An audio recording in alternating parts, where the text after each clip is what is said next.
Hello friends. तो आज फिर से हम इंडस वैली सिविलाइजेशन के बारे में बात करेंगे हिस्ट्री की क्लास में।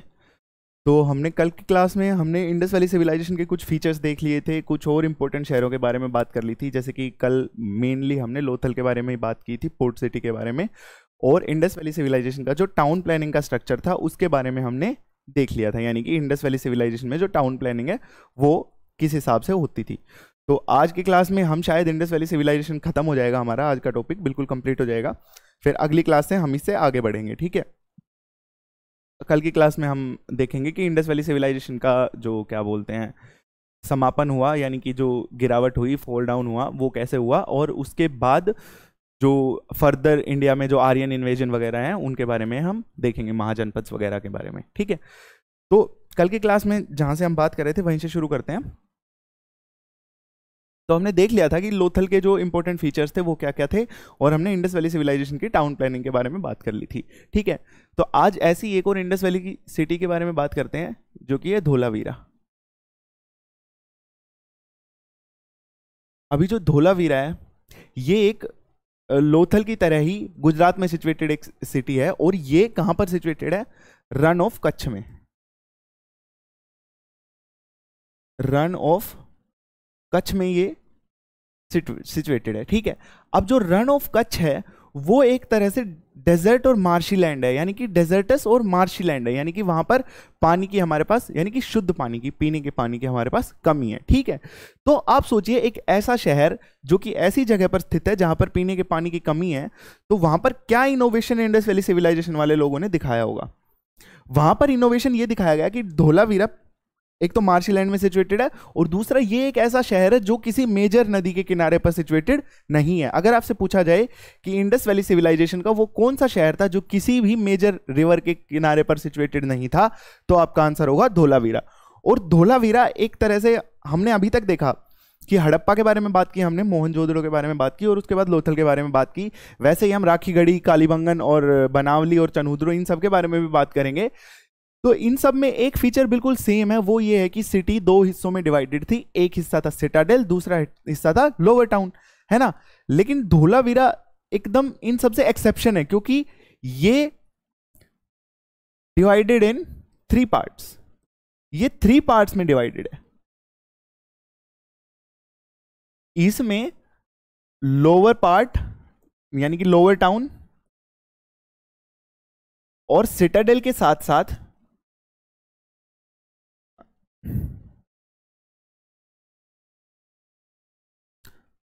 लोअर टाउन और सिटाडेल के साथ साथ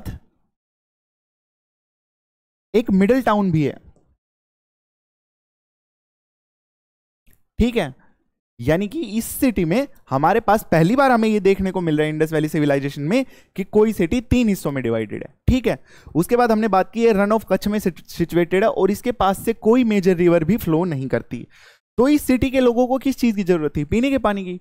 और पीने का पानी इकट्ठा करने के लिए उन्होंने इस शहर की जो सबसे मेन फीचर है वो ये है कि यहां पर हमें 9 रिजर्वोयर्स मिले हैं, यानी कि 5 बड़े बड़े टैंक मिले हैं जहां पर पानी स्टोर किया जाता था, जो कि शुद्ध पानी होता था, पीने के लिए उसका इस्तेमाल होता था। और इस शहर का जो ड्रेनेज सिस्टम है, वाटर ड्रेनेज सिस्टम,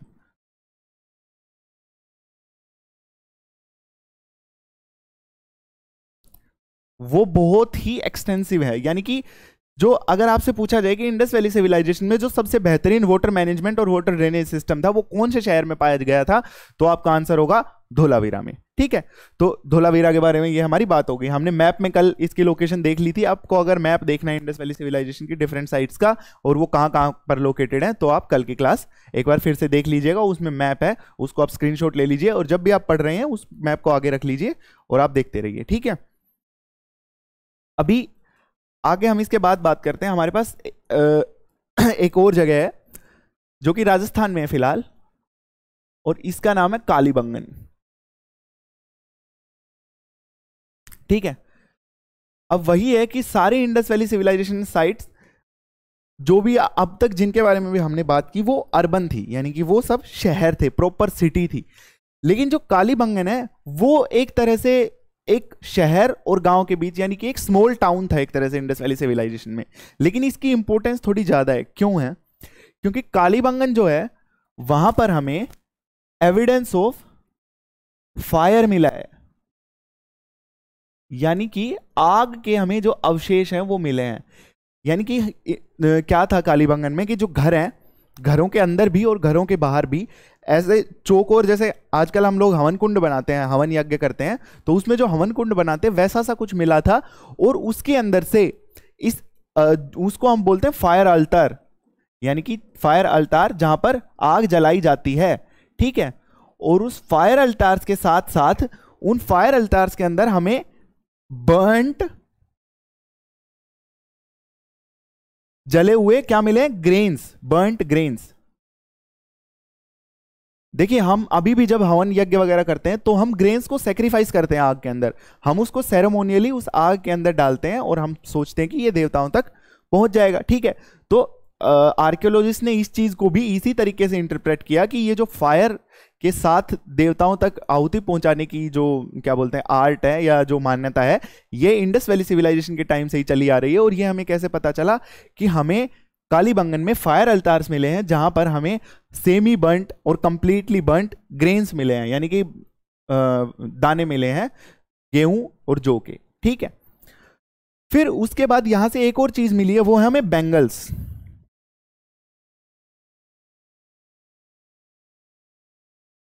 बैंगल्स हमें कालीबंगन से प्राप्त हुई है। अगर आपको ये क्वेश्चन पूछा जाए कि जो प्रॉपर बैंगल्स हैं वो इंडस वैली सिविलाइजेशन की बैंगल के एविडेंस हमें किस साइट से मिलते हैं, तो वो हमें मिलते हैं कालीबंगन से। और ये कालीबंगन फिलहाल है कहाँ? ये हमारे पास है राजस्थान में, तो ये चीज आप याद रखिएगा, ठीक है। फिर उसके बाद हम अगली जिस साइट के बारे में बात करेंगे वो है हमारे पास बनावली।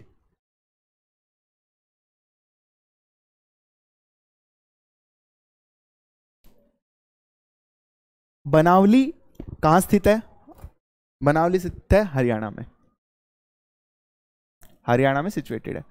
और बनावली की इंपॉर्टेंस ये है कि बनावली से हमें एक वुडन मतलब वुडन नहीं सॉरी टेराकोटा।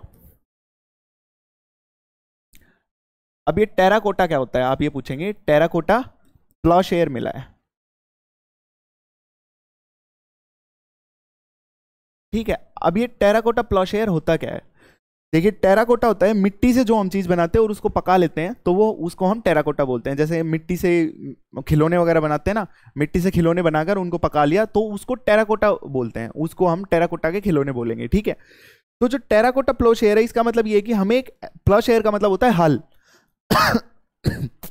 यानी कि हमें मिट्टी का बना हुआ एक हल प्राप्त हुआ है।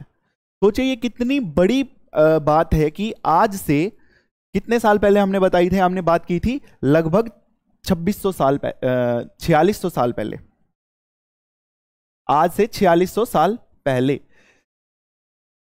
ईयर्स अगो, वही है ये 4600 साल पहले, यानी कि लगभग 2400 BCE में, यानी कि जब पूरी दुनिया में कहीं सिविलाइजेशन थी भी नहीं, कहीं गिनी चुनी जगहों पर ही दुनिया में सिविलाइजेशन थी, उस समय पर इंडिया में हम खेती करते थे, वो भी हल के साथ। पहले शुरुआत में खेती करना लोगों ने कैसे शुरू किया था कि कोई खेत है, उस खेत में बीज डाल दिए, दाने डाल दिए, ठीक है, और उनके अंदर पानी वानी डाल दिया और वो उग गए, ठीक है। जो प्लोशेयर से खेती होती है, यानी कि जो हल से खेती होती है, वो एक बहुत ही एडवांस यानी कि अच्छे लेवल की खेती मानी जाती है, क्योंकि प्लो का इस्तेमाल करना एक बहुत ही टेक्निकल काम है, ठीक है। तो हमने देखा कि टेराकोटा के प्लोशेयर हमें मिले हैं। अब देखिए हमें इंडस वैली साइट्स में हमें ये पता है, आजकल हम जो हल यूज करते हैं वो किस चीज के हल यूज करते हैं? हम लोहे के हल यूज करते हैं, है ना। We use iron ploughshare. हम क्या यूज करते हैं? Iron, iron प्लोशेयर्स,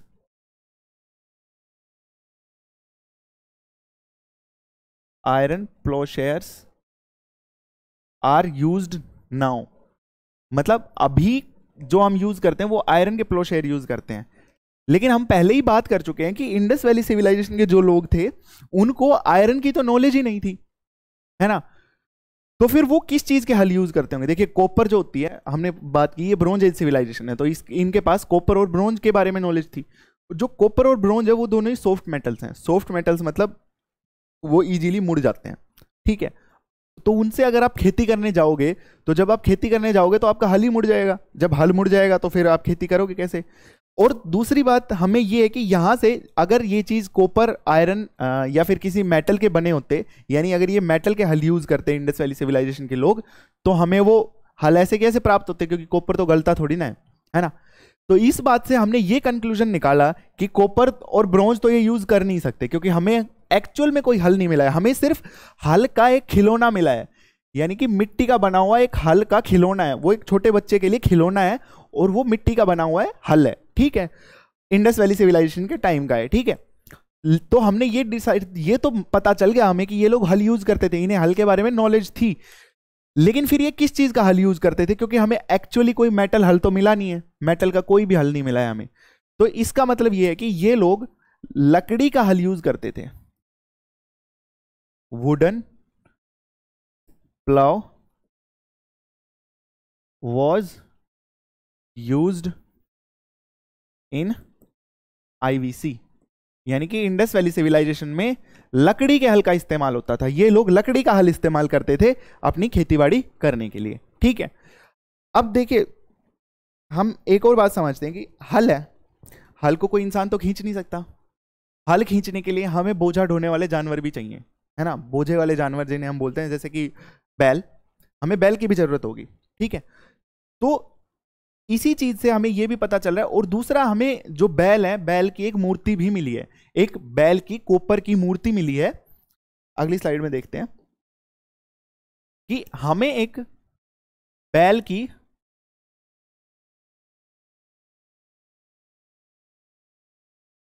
humped bull of copper is found from, has been found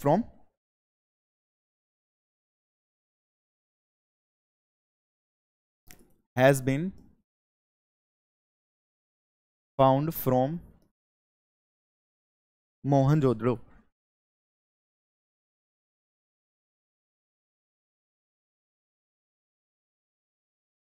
यानी कि हम्प्ड बुल की हमें एक मूर्ति मिली है, और वो हमें कहां से मिली है, मोहनजोदड़ो से प्राप्त हुई है, ठीक है। तो अभी हमने पिछली स्लाइड में बात की कि इन लोगों को हल की नॉलेज थी, ठीक है। तो हल खींचने के लिए भी इन्हें बैल की जरूरत पड़ती है, और दूसरा हमें बैल के एविडेंस और दूसरी मूर्तियों में भी मिलते हैं। इसका मतलब क्या है कि जो इंडस वैली के जो लोग थे, यानी कि सिंधु घाटी के जो लोग थे, उन्हें बैल को डोमेस्टिकेट करना आता था, यानी कि उन्होंने बैल को पालतू बना लिया था। इससे क्या कंक्लूजन निकलता है कि जो इंडस वैली के लोग थे, सिंधु घाटी के जो लोग थे, उन्होंने बैल को डोमेस्टिकेट कर लिया था, यानी कि पालतू बना लिया था। People had domesticated the bull, ठीक है। अब अकेले बुल को तो डोमेस्टिकेट करेंगे नहीं, ऑब्वियस सी बात है, बुल के साथ साथ गाय भी होगी। तो इसका मतलब बुल प्लस हम यहां ये भी लिख सकते हैं कि इन लोगों को कैटल की भी नॉलेज थी, ठीक है। यानी कि ये लोग गाय और बैल ये चीजें पालते थे अपने घर पर, ठीक है। तो ये बात हो चुकी है। अभी हम आगे बात करते हैं एक और इंपॉर्टेंट इंडस वैली साइट की, जो कि है राखीगढ़ी।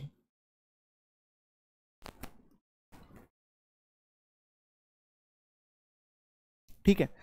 अब जो राखीगढ़ी साइट है वो कहां सिचुएटेड है, राखीगढ़ी साइट सिचुएटेड है हिसार, हरियाणा में।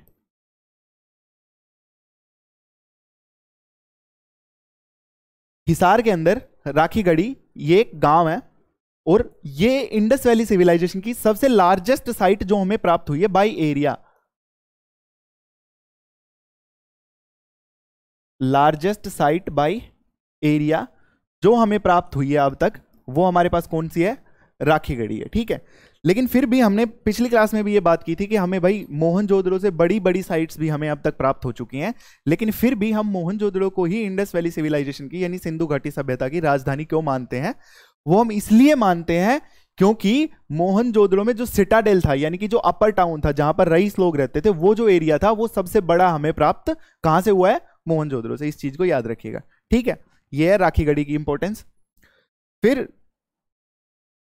हमें यहां पर कुछ ऐसी जगहों के भी एविडेंस मिले इंडस वैली सिविलाइजेशन में, जिनको हम बोल सकते हैं कि वो एक तरह से सिंधु घाटी सभ्यता के इंडस्ट्रियल टाउन्स थे, यानी कि वहां पर बड़ी बड़ी फैक्ट्रीज हमें प्राप्त हुई हैं। अब फैक्ट्रीज का मतलब क्या है कि हमें बहुत बड़ी बड़ी मशीनें कारखाने लगे हुए प्राप्त हुए होंगे, बड़े बड़े जहाज, बड़े बड़े ट्रैक्टर, बड़े बड़े ट्रक वगैरह, नहीं, ऐसा कुछ नहीं मिला है। तो हम ये कैसे कह सकते हैं कि वह फैक्ट्रीज हैं? ठीक है, तो देखिए एक ऐसी एक जगह है हमारे पास जो कि फिलहाल पाकिस्तान में है, चनहूदड़ो। ठीक है, ये कहां पर है? ये फिलहाल हमारे पास फिलहाल है पाकिस्तान में, सॉरी, ये फिलहाल पाकिस्तान में सिचुएटेड है। और चनहूदड़ो जो है, चनहूदड़ो से हमें बहुत सारे बीड्स प्राप्त हुए हैं। बीड्स क्या होते हैं? माला के मन के, है ना। यहां से हमें बहुत सारे बीड्स प्राप्त हुए हैं, और ये बीड्स किस चीज के बने हुए हैं? ये एक स्टोन के बने हुए हैं जिसको हम बोलते हैं स्टीटाइट। ठीक है, अब बीड्स तो हमें कहीं से भी मिल सकते हैं, माला के मन के तो हमें कहीं से भी मिल सकते हैं। तो हम ये कैसे कह सकते हैं कि चनहूदड़ो इंडस वैली सिविलाइजेशन का फैक्ट्री टाउन था? हम कैसे बता सकते हैं ये बात?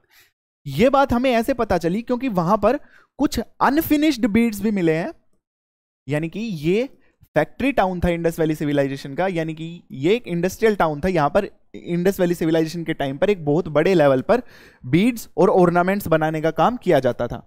ठीक है, चनहूदड़ो क्या था?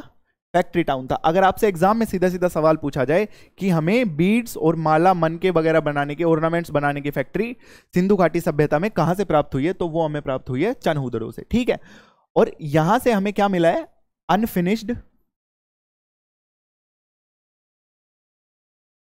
Unfinished beads and equipments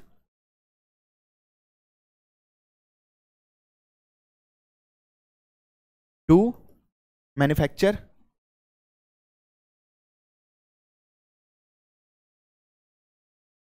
beads. यानी कि यहां से हमें बहुत ज्यादा मात्रा में अनफिनिश्ड बीड्स यानी कि अनफिनिश्ड ऑर्नामेंट्स मिले हैं, ऐसे आभूषण मिले हैं जिनको पूरा नहीं बनाया गया, आधा अधूरा बनाकर छोड़ दिया गया। और साथ ही साथ आभूषण बनाने के बहुत सारे कॉपर के औजार हमें यहां से, कॉपर और ब्रोंज के औजार हमें यहां से प्राप्त हुए हैं। तो इस चीज से हमें क्या पता चलता है? इस चीज से हम ये कंक्लूजन निकालते हैं कि जो चनहूदड़ो है वो उस समय पर सिंधु घाटी सभ्यता का एक फैक्ट्री टाउन था, यानी कि यहां पर बहुत बड़े स्तर पर कारीगर काम करते थे और मनके और आभूषण बनाते थे। ठीक है, अब इसके बाद हम कुछ ऐसी चीजों के बारे में बात करते हैं जो पूरी इंडस वैली सिविलाइजेशन में कॉमन होती है और जिनसे एग्जाम में क्वेश्चन आना बहुत ही नॉर्मल है। ठीक है, सबसे पहले हम बात करते हैं कि एनिमल्स,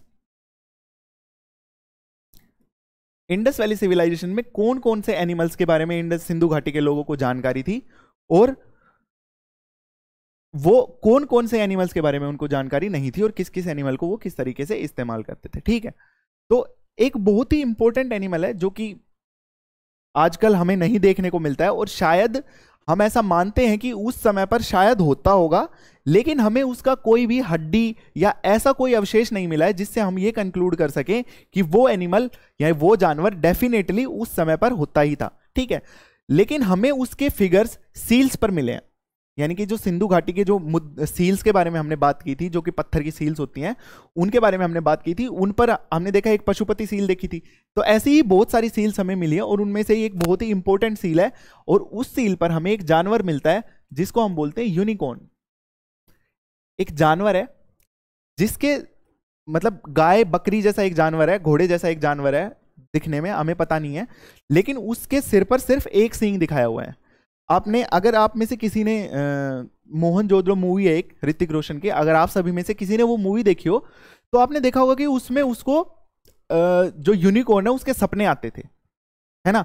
तो वो यूनिकॉर्न के सपने का क्या मतलब है? हम ऐसा मानते हैं कि जो यूनिकॉर्न है ये वहां उस समय के लोगों की एक इमेजिनेशन थी, और ये सिंधु घाटी सभ्यता को जो डिपिक्ट करने वाला एनिमल था वो उस समय पर यूनिकॉर्न हुआ करता था। यानी कि जैसे आज आप कभी भी बात करते हो, न्यूज़पेपर वगैरह पढ़ते हो, तो इंग्लिश न्यूज़पेपर्स में जनरली ऐसी टर्म्स यूज होती हैं कि इंडिया को टाइगर बोला जाता है, चाइना को ड्रैगन बोला जाता है। ठीक है, तो वैसे ही ये जानवरों के साथ किसी राष्ट्र को जोड़ने की जो परंपरा है ये तभी से चलती आ रही है, और जो सिंधु घाटी के लोग थे वो खुद को किस जानवर के साथ जोड़ते थे?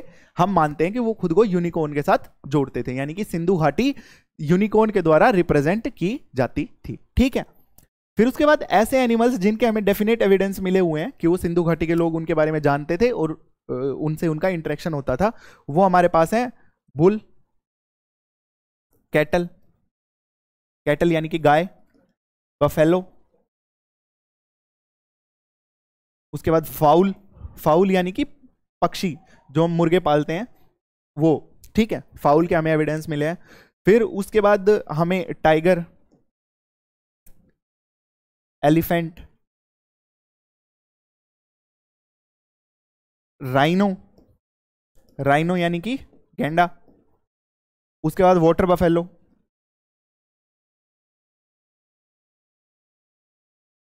इन सभी जानवरों के हमें डेफिनेट एविडेंस मिले हैं कि ये सभी जानवर सिंधु घाटी के लोग जानते थे। और मैं यहां पर एटसेट्रा लिख देता हूं क्योंकि और भी बहुत सारे जो कॉमन जानवर हैं वो सिंधु घाटी के लोगों को उन जानवरों की जानकारी थी। लेकिन एक बहुत ही इंपॉर्टेंट जानवर है जो कि आजकल हमें हमारे लिए बहुत ही कॉमन है, उसके बारे में सिंधु घाटी सभ्यता के लोगों को जानकारी नहीं थी। और वो जानवर कौन सा है, यहां लिख देता हूं मैं, दे हैड नो नॉलेज। किस जानवर के बारे में उनको जानकारी नहीं थी बताइए? नो नॉलेज ऑफ हॉर्स, यानी कि घोड़ा और घोड़े के इस्तेमाल के बारे में सिंधु घाटी के लोगों को जानकारी नहीं थी। हम आगे पढ़ेंगे कि जब भारत में हम ऐसा कहते हैं कि आर्यंस भारत में बाहर से आए हैं, आर्यंस जो लोग हैं, आर्य जो लोग हैं वो भारत में बाहर से आए हैं। और हम पढ़ेंगे कि जब आर्यंस भारत में आए तो वो पहली बार भारत में घोड़ों को लेकर आए, क्योंकि जो घोड़े हैं वो घोड़े ट्रॉपिकल रीजन्स में नेचुरली नहीं पाए जाते। हम बोलते हैं कि जो घोड़े हैं वो जनरली जो सेंट्रल एशिया यानी कि जो मध्य एशिया है वहां पर नेचुरली प्राप्त होते हैं, और वहां के नेटिव्स हैं, यानी कि एक्चुअल में जो घोड़ों का ओरिजिन हुआ है वो मध्य एशिया में हुआ है। ठीक है, तो ये हुई एनिमल्स के बारे में बात। इसके बाद बात करते हैं उनके food crops, food and crops, यानी कि वो लोग किस तरह का भोजन करते थे और कौन कौन सी फसलें वगैरह उगाते थे। ठीक है, तो जनरली इंडस वैली सिविलाइजेशन के लोग हर तरह का भोजन ही इस्तेमाल करते थे। हमने देखा कि फाउल को डोमेस्टिकेट करने के भी हमें एविडेंस मिले हैं, तो इसका मतलब जो मांसाहार है वो भी प्रचलन में था, यानी कि ये दोनों तरह के भोजन का इस्तेमाल करते थे, वेज एंड नॉन वेज। ठीक है, उसके बाद हमें यहां पर जनरली जो भी हम आजकल फसलें हमारे यहां उगाते हैं उनके सबके एविडेंस मिलते हैं, जैसे कि वीट यानी कि गेहूं, बार्ले यानी कि जौ, फिर मटर, फिर उसके बाद जितनी भी हमारी मेजर पल्सेस हैं, ग्राम, इन सब के एविडेंस हमें प्राप्त हुए हैं, यानी कि ये सारी फसलें उगाई जाती थी। लेकिन यहां पर इसमें मोस्टली जनरली आपसे जो क्वेश्चन पूछा जाता है वो क्वेश्चन ये पूछा जाता है कि भाई कौन सी फसलें हमें यहां से प्राप्त नहीं हुई हैं, यानी कि ऐसे कौन से ग्रेन्स हैं जो हमें सिंधु घाटी के जो साइट्स हैं वहां पर हमें उनके अवशेष नहीं मिले हैं। तो एक बहुत ही इंपॉर्टेंट जो कि हमारा आजकल जनरली एक स्टेपल क्रॉप है वो है राइस, यानी कि राइस का कोई भी एविडेंस नहीं मिला, वॉज नॉट फाउंड। ठीक है, क्योंकि फाउंड वाली क्रॉप्स बहुत सारी हैं, इसके आगे मैं ईटीसी लिख दूंगा, क्योंकि ऐसी बहुत सारी क्रॉप्स हैं जो हमें मिली हैं जनरली जो हम आजकल उगाते हैं। ठीक है, लेकिन राइस एक ऐसी क्रॉप है जो हम आजकल जनरली बहुत वाइड स्प्रेड लेवल पर उगाते हैं, लेकिन उस समय पर सिंधु घाटी सभ्यता के लोगों को राइस उगाने की, चावल उगाने की पद्धति के बारे में नहीं पता था। ठीक है, हमने टाउन प्लानिंग की बात कर ली, अब एक बार हम इसके आर्टिफैक्ट्स के बारे में और बात कर लेते हैं,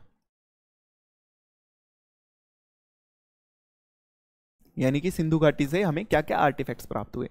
जो मेजर आर्टिफैक्ट्स हैं वो हमारे पास हैं, पहला तो प्रीस्ट किंग। जो प्रीस्ट किंग है वो किस चीज से बना हुआ है? सोपस्टोन से। सोपस्टोन एक तरह का पत्थर होता है और ये बहुत ही सॉफ्ट पत्थर होता है जिसको आसानी से आप काटकर मूर्तियां बना सकते हो। ठीक है, तो सोपस्टोन से हमें प्रीस्ट किंग की बनी हुई एक मूर्ति मिली है। उसके बाद प्रीस्ट किंग के बाद हमारे पास है डांसिंग गर्ल, और जो डांसिंग गर्ल की मूर्ति है वो हमें किस चीज की बनी हुई मिली है? ब्रोंज की। अब आप सोचिए कि जो ब्रोंज है, ब्रोंज से मूर्तियां बनाना कितना मुश्किल काम है। एक धातु, पत्थर को तो आप काट कर मूर्तियां बना सकते हो, लेकिन एक धातु को काट कर मूर्ति नहीं बनाई जा सकती। तो आपके मन में ये सवाल उठना चाहिए कि ये मूर्ति बनाई कैसे गई होगी, उस टाइम पर कौन सी तकनीक वो लोग यूज करते थे। तो ये एक बहुत ही इंपॉर्टेंट क्वेश्चन है, आपके एग्जाम में आपसे सीधा सीधा पूछा जा सकता है कि जो सिंधु घाटी के लोग थे वो मूर्तियां बनाने के लिए, यानी कि जो मेटल की मूर्तियां थी, ब्रोंज की जो मूर्तियां थी, कांसे की जो मूर्तियां थी, उनको बनाने के लिए कौन सी तकनीक का इस्तेमाल करते थे। तो इस तकनीक को हम बोलते हैं लोस्ट वैक्स टेक्निक।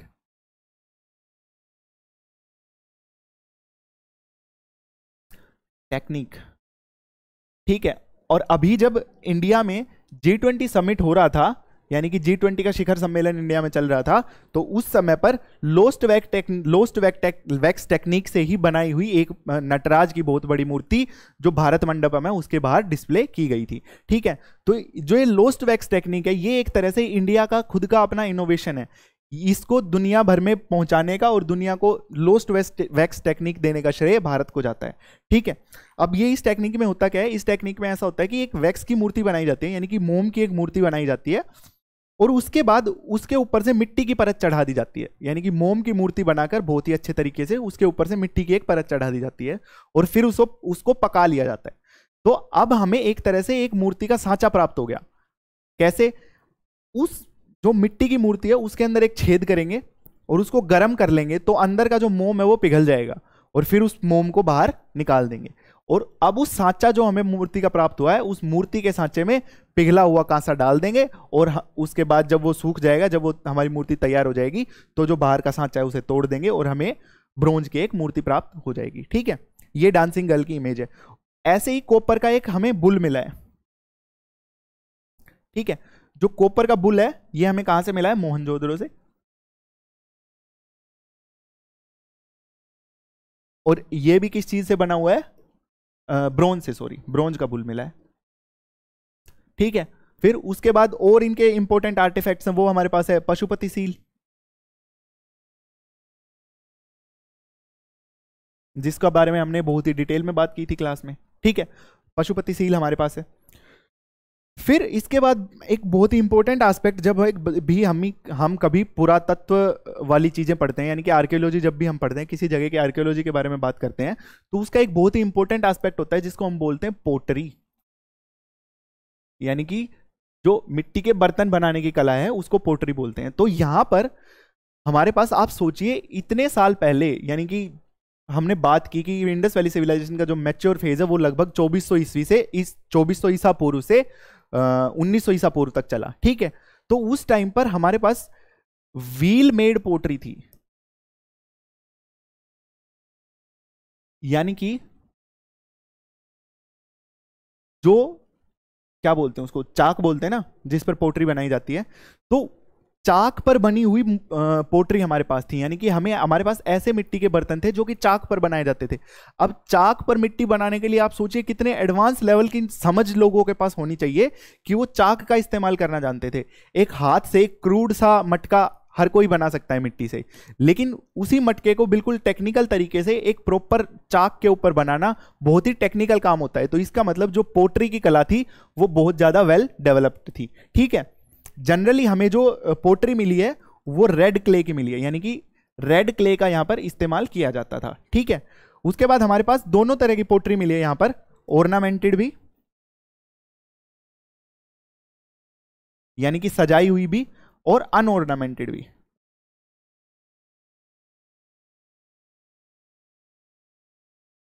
ठीक है। और हम ये मानते हैं कि जो पोटरी है, पोटरी का जनरली किस चीज के लिए इस्तेमाल किया जाता था? For storage purpose,